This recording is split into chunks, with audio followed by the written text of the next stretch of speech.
নমস্কার, আজকে আমি বেগুন দিয়ে ইলিশ মাছের পাতলা ঝোল রান্না করব। মাছে হলুদ দিলাম, লবণ দিলাম, কড়াইতে তেল দিলাম,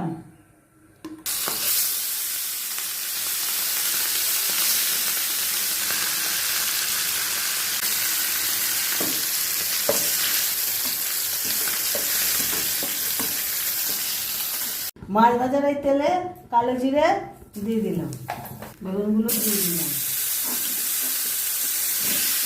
কাঁচা লঙ্কা দিয়ে দিলাম,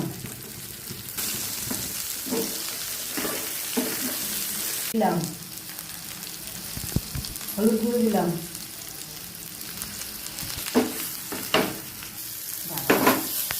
মশলা কষানো হয়ে গেছে, আমি জল দিয়ে দিলাম, পরিমাণ মতো লবণ দিলাম, ঝোল ফুটে গেছে, মাছগুলো দিয়ে দিলাম।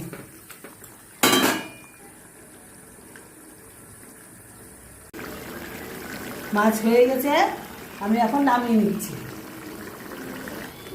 ইলিশ মাছের পাতলা ঝোল হয়ে গেছে। আপনাদের কেমন লাগলো আপনারা কমেন্ট করে জানাবেন।